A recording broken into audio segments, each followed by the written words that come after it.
అంటే మీకు ఒక మనశ్శాంతి లేదా?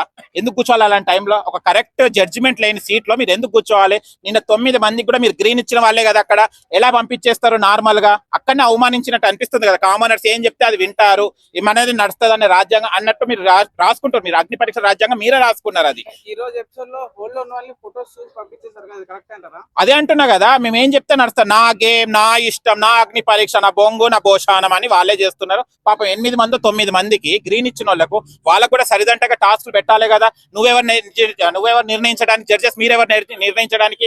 వాడి క్యాపబుల్ ఏంటిదో వాడి టాస్క్లు పెడితే తెలుస్తుంది కదా. మీరు మిగతా వాళ్ళకు కూడా పంపించేయాలి ఉండే కదా. మీరు ఎవరైతే 15 మందిని తీసుకొని మిగతా వాళ్ళని పంపించాలి. మేమే వీళ్ళని సెలెక్ట్ చేసుకున్నా, మాకు వెనక భాగంలో వీళ్ళు నాకు ఫాలో అయ్యారు, నేను వీళ్ళకి ఫాలో అయ్యాము, వీళ్ళు నాకు నచ్చారు, నేను మీకు నచ్చారు అనుకొని 15 మందిని నచ్చుకున్నాను అనుకొని పంపించాలండి. మిగతా వాళ్ళ బక్ర వాళ్ళని కూడా ఎందుకు కూర్చోబెట్టుకున్నారు మీరు? మిగతా 30-40 మందిని ఎవరినైతే ఉన్నారో వాళ్ళని కూడా ఎందుకు కూర్చోబెట్టుకున్నారు? అదే 15 మందిని తీసుకుంటే అయిపోతుంది కదా.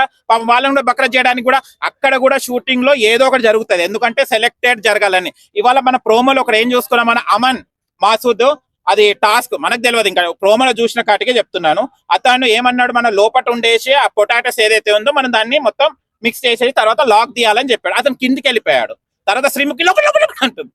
అది టాస్క్ ఏనా? అక్కడనే కనిపిస్తుంది మనకు. జడ్జెస్ కన్నా కూడా శ్రీముఖి గారు ఎక్కువ ఓవర్ చేస్తారని చెప్పి టాక్ వస్తుంది కదా, మీకేమనిపిస్తుంది? మళ్ళీ అగ్ని పరీక్ష 2 కదండి, 1 కన్నా ఇంకా 2 రేట్ పెరిగింది కదండి, కొంచెం హోదా పెరిగింది కదండి, ఎక్స్ట్రాలు పెరగాలి కదండి, కొంచెం రెమ్యునేషన్ కూడా పెరగొచ్చు 2కి. అందుకోసమే చాలా అది అవుతుంది. కామనర్స్ ముందరు కాదమ్మా ఇవే ముచ్చట. నువ్వు సెలబ్రిటీస్ ముందు చేయి, నేను అప్పుడు వచ్చి తొడగొడతా. నువ్వు శ్రీముఖి అక్క చాలా సూపర్ అని చెప్తా. ఇవే వెటకారం, ఇవే క్వశ్చన్లు, ఇదే చెంప మీద అది కొడతా, ఇదే ఏదో ఒకటి నువ్వు అంటున్నావు కదా ఈ కామనర్స్ ని. అలాగే ఆ విధంగానే నీ సెలబ్రిటీ షోస్ చాలా ఉన్నాయి కదా, దాంట్లో అనమ్మా నేను ఒప్పుకుంటాను. చెంప మీద కొడతాను, అల్లగడం, ఏదేదో మాట్లాడతావు కదా నువ్వు. అల్లిగి స్టేజ్ దిగేసి వెళ్ళిపోవడం, ఇవన్నీ సెలబ్రిటీస్ వస్తారు కదా నీ షోలకు, అప్పుడు చెయ్యి, నేను ఒప్పుకుంటాను. కామనర్స్ మీద కాదు నీ ప్రతాపం. వాళ్ళు ఏదో ఆశతోని మన లైఫ్ ని ఒక ఇంకా మాడిఫై చేసుకొని నలుగురికి పరిచయం అయ్యి ఒక ఫ్యాన్ సెలబ్రిటీ బేస్ రావాలన్న ఉద్దేశంతో వచ్చారు. కానీ ఎవరికి నోరు లేక కాదు, ఎవరికి బ్యాక్గ్రౌండ్ లేక కాదు, ఎవరికి టాలెంట్ లేక కాదు. నువ్వు అక్కడ కూర్చున్నంత మాత్రం టాలెంట్ ఉన్నామని కాదు. ఇప్పుడు సెలెక్ట్ అయిన 15 మంది ఆల్రెడీ ఇన్ఫ్లుయెన్సర్స్ ఉన్నారు, చాలా మంది ఫేమ్ ఉన్న వాళ్ళే ఉన్నారు. ముందే పిఆర్ లో ద్వారా మాట్లాడుకొని ఏమన్నా సెలక్షన్ జరిగిందంటారా? అర్థమవుతుంది కదండి. ఇప్పుడు పిఆర్ల ద్వారా అర్థం ఈజీగా అవుతుంది. మీరు ఒక్కసారి 15 మెంబర్స్ మన కంటెస్టెంట్ మనకు లీక్ అయిన లిస్ట్ లో అందరు చూడండి. ఫస్ట్ అభిజిత్ అంత హక్ ఎందుకు ఇచ్చాడు? ఏం అవసరం? అమ్మాయిలు ఇంతవరకు చూడలేదు ఆయన సర్వీస్ లో. ఆయన ఇప్పుడు 39-40 వరకు ఉంటాడు ఏజ్. ఎగ్జాంపుల్ చెప్తున్నాను నేను.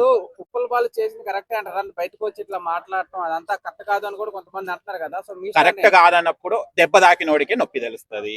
మనం ఎన్నైనా మాట్లాడతాం. తనకు చూడండి, రిజెక్ట్ చేయడం, ఎలిమినేట్ చేయడం అనేది తప్పు కాదు. నేను అనేది చేసే విధానం ఉంటది. తన వ్యక్తిగతంగా ఎవరైనా మాట్లాడితే ఎలా ఉంటది? ఇప్పుడు నవదీప్ గారినే ఏదైనా క్వశ్చన్ ఇప్పుడు నవదీప్ ఎందుకు అభిజిత్ గారికి ఒక క్వశ్చన్ వేసాడు, ఒక కంటెస్టెంట్ వచ్చి అక్కడ పార్టిసిపేట్. మీరు 4 years తర్వాత కనిపి నువ్వు జీర్ణించుకోపోయావా? ఏం మాట్లాడుతున్నావు? నేను 4 years చాలి ఖాళీ ఉన్నా అంటుండ్రా, పని పాట లేదన్నావు అన్న. అంటే నువ్వు ఒక కంటెస్టెంట్ గా వెళ్ళి విజేత అయ్యి జడ్జి మీద కూర్చున్నోడికి జీర్ణించుకోలేనప్పుడు వాడు కొత్తగా పార్టిసిపేట్ చేసినోడికి ఎట్లుంటదండి రియాక్షన్? అలాగనే ఉంటుంది. నేను ఏమంటున్నా అంటే ఎలిమినేట్ చేయండి. మీరు ఒక క్యాపబుల్ కాదు, ఒక టాస్క్ పెట్టారు, మీరు బిగ్ బాస్ కి ఇది సూట్ కాదమ్మా, నెక్స్ట్ టైం ఇంప్రూవ్ చేసుకొని రాండి అనాలి. కానీ మీరు ట్రాన్సా లేకుంటే మీరు అని ఉపయోగం ఏమో నేను వీడియోస్ కానీ అంటే మళ్ళీ ఉపయోగం ఏముంది? ఒక్కసారి మీరు యూట్యూబ్ లో ఇప్పుడే కొట్టండి నవదీప్ రొమాంటిక్ వీడియోస్ అని కొట్టండి, అన్ని కిస్సులు బిద్దులు వస్తాయి. మళ్ళీ ఈయన సినిమాలో ఒక క్యారెక్టర్ పరంగానే వేసాడు కదా, మళ్ళీ సమాజానికి కిస్సులు ముద్దులతోని ఏం సందేశం ఇవ్వడానికి చూస్తున్నాడు ఇతను? రియల్ లైఫ్ లో కూడా డ్రగ్స్ లో కూడా దొరికింది ఆయన. మళ్ళీ అదే కదా, ఏ మెసేజ్ ఇస్తున్నాడు? అందరు డ్రగ్స్ వాడాలని మెసేజ్ ఇచ్చాడు. అప్పుడు పోలీస్ స్టేషన్ కూడా వెళ్ళాడు కదా, అందరు కూడా పోలీస్ స్టేషన్ లోకి వెళ్ళాలని ఇచ్చాడా మెసేజ్? అదే అంటున్నా. అంటే నేను అనేది అంటే వ్యక్తిగతంగా కాకుండా నీకు ఆ టాస్క్ పరంగా నీకు ఏం వరకు అంటే నీకు కూడా ఒక పరిధి ఉంటుంది. జడ్జెస్ కూడా మేము జడ్జి సీట్ మీద కూర్చున్నాం, ఇక అగ్ని పరీక్ష ఈ అగ్ని పెడతామంటే అగ్ని ఎక్కడ పెడితే అక్కడ కాల్చుకోవడానికి సిద్ధంగా లేరు ఇక్కడ. కంటెంట్ చూసా కదా ఆయన సెలెక్ట్ చేసి ఉంటారు, అప్పుడు తెలియదు అంటారా? మరి నేను అదే అంటున్నా కదా, 3 minutes వీడియో కాదు కదా. హోల్ ఆంధ్ర తెలంగాణ ఉప్పల్ వాళ్ళు తెలియని వాళ్ళు ఎవరు ఉండరు. ఆ జడ్జెస్ కూడా తెలియకుండా ఉండరు. ఆ ఎవరైతే సెలెక్ట్ చేశారు 3 minutes వీడియో కూడా సెలెక్ట్ చేసిన వాళ్ళు కూడా ఉప్పల్ బాల్ అంటే ఎవరో తెలియకుండా ఉండరు. ఎందుకంటే ఇది పిలిచి అవమానించి ఒక టీఆర్పీ తీసుకోవాలి, లేకుంటే ఇలా సరేనండి తప్పుగా మాట్లాడాడు జడ్జెస్ ఎడిటింగ్ లో తీసేయొచ్చు కదా. అంత ఎందుకు మీకు? అంటే టీఆర్పీ కోసం అన్న కావాలి, లేకుంటే ఉప్పల్ వాళ్ళని కించపరిచిన మీకు జీవితంలో ఎవరు రావద్దు అన్నట్టు కావాలని అట్లా బదనాం చేశారు అనుకోవచ్చా? అది కూడా ఉండదు. 2 విధాలుగా ఉన్నది. అంటే మాకు కొవ్వు కూడా చూడండి అంటున్నారు, ఒక టీఆర్పీ కూడా పెంచుకుందామని అనుకుంటున్నట్టు ఉన్నది. బయటకు వచ్చి వీడియో వీడియో పెట్టాడు. ఇప్పుడు లోపల అనలేము కదా, ఇప్పుడు ఆయన మాట్లాడడానికి కూడా ఇవ్వనప్పుడు అక్కడ ఉన్నప్పుడు తరిమేస్తున్నప్పుడు ఏం మాట్లాడగలుగుతాడు? ఆయన బయటకు వచ్చి తన బాధ వ్యక్తం చేసుకున్నాడు. నవదీప్ గారు బయట కార్ లో కూర్చొని వీడియో చేశారు, నాకు ఆ రైట్స్ ఉంది అనేసి. ఏం రైట్స్ ఉంది? ఒక వ్యక్తిగతంగా లోపడబోయి కించపరచడానికి ఉందా నీకు? ఇప్పుడు సరేనండి, అగ్ని పరీక్షలు ఇవన్నీ అడిగారు కదా, మీరు సెలబ్రిటీస్ కూడా ఇలాంటి క్వశ్చన్స్ వేస్తారా? వాళ్ళకు కూడా ఆడిషన్స్ ఉంటాయి కదా, లోపల జరుగుతాయి కదా, ఇలాంటి క్వశ్చన్స్ వేస్తారా? చెంప మీద కొడతా, మీరు ట్రాన్సా, మీరు ఆడానా, మీరు మోగానా, నువ్వు ఎందుకు వస్తున్నావు, ఇప్పుడు ఏం యూజ్ ఉందని వాళ్ళని కూడా అడుగుతారు. ఇలాంటి ఇప్పటికే సెలబ్రిటీస్ దొరకక నానా కష్టాలు పడుతున్నారు వాళ్ళు. ఇలాంటి ఏమేమో జరిగినాయి లోపల, ఇప్పుడు దొరకక ఎవరెవరినో ముక్కు మొహం తెలియని వాళ్ళు వస్తారు ఇప్పుడు బిగ్ బాస్ కి. ఎవరైనా వస్తున్నారా? మనం వీళ్ళ గొక్కాల 4 వారాలు పడతాయి వాళ్ళని మన మైండ్కి ఎక్కేదాకా. అలాంటి వాళ్ళు వస్తారంటే ఇంకా ఏ పొజిషన్ ఉందో ఆలోచించండి. చూసిన ప్రకారం మీకు అగ్ని పరీక్ష మీద ఏమనిపిస్తుంది? బిగ్ బాస్ ఎలా ఉండబోతుంది? అగ్ని పరీక్షనే ఇట్లా జడ్జిమెంట్ కరెక్ట్ లేనప్పుడు ఇక మన ఓట్లు పోయినసారి కొన్ని చోట్ల మనకు వీక్స్ లో మనకు జరుగుతుంటే ఓట్లు వేసిన వ్యక్తి మనం ఎలిమినేట్ చేయాలని మనం అనుకుంటే ఓట్లు వేయకుండా వాళ్ళని వాళ్ళు పెట్టేసి మిగతా వాళ్ళకి ఇష్టమున్న కంటెస్టెంట్ ని ఎలిమినేట్ చేస్తున్నారు. బిగ్ బాస్ లో ఎప్పుడు ఫేర్ గా జరుగుతలేదండి, ఏం లేదు. లేరు, కరెక్ట్ గా లేరు. ఇవాళ జరిగింది ఏదైతే ఉందో 8 మందిని మీరు టాస్క్లు పెట్టకుండా ఎలా పంపిస్తారు? End your journey up to hear అని ఎలా చెప్తారు మీరు? టీం మీద డిపెండ్ అయి ఉంటది కదా, జడ్జెస్ మీద డిపెండ్. అవునండి, వీళ్ళకి ఒక వ్యక్తిగతం లేదా? నేను ఒక నలుగురు మేము టికెట్లు కొంటేనే కదా అక్కడ కూర్చున్నది, మేము ఆదరిస్తేనే కదా మీరు అక్కడ కూర్చున్నది. నవదీప్ గారికి మేము టికెట్ మీరు కొనలేదా, నేను కొనలేదు. మూవీ చూడడానికి టికెట్ కొంటేనే కదా. మళ్ళీ నేను ఇలా ఫాల్స్ నేను ఇలాంటి దరిద్రమైన నిర్ణయం తీసుకుంటే నా మీద రియాక్షన్ ఎలా ఉంటుంది? నేను నెగటివ్ అయితేనని వాళ్ళకి ఉండాలి కదా.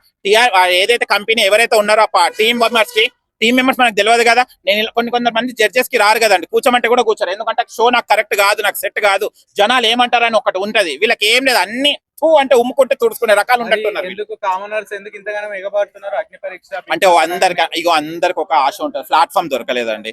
నేను కూడా ఆర్టిస్టే, మీరు కూడా ఆర్టిస్టే. అందరికి ఎవరికైనా ఫేమ్ కావాలంటే వద్దంటారు ఎవరైనా చెప్పండి? మనకు వాళ్ళు పిలిచారు, వాళ్ళు పెడితేనే కదా ఆడిషన్స్ కి వెళ్ళారు. నన్ను ఇప్పుడు రమ్మంటే పోతానా నేను? వాళ్ళు పిలిచిన వాళ్ళే కదా వెళ్ళారు. ఇలాంటి అగ్ని పరీక్ష ద్వారా కామనర్స్ ఛాన్స్ కూడా మంచి విషయం కదా, మరి నెగిటివ్ చేయడం వల్ల నెక్స్ట్ టైం ఆపేసే అవకాశం కూడా ఉండొచ్చు కదా. ఆపేస్తే ఒక దరిద్రం పోతుంది. ఇలాంటి అవమానాలు భరించలేరు. అంటే ఇది కనిపించింది ఒక ఉప్పల్ బాల్ ఒక సెలబ్రిటీ హోదాలు ఉన్నాడు కాబట్టి అది తెలిపించి, కానీ ఇంకా కనిపించిన చాలా మంది షో అన్నప్పుడు అందరికి కరెక్ట్ టైమింగ్ ఇవ్వాలి కదండి. డ్యూరేషన్ కూడా ఏంటిది మనకు అప్లోడింగ్ కూడా చేసిన తర్వాత డ్యూరేషన్ ఎంత ఇస్తున్నారు? వాళ్ళకి ఇష్టం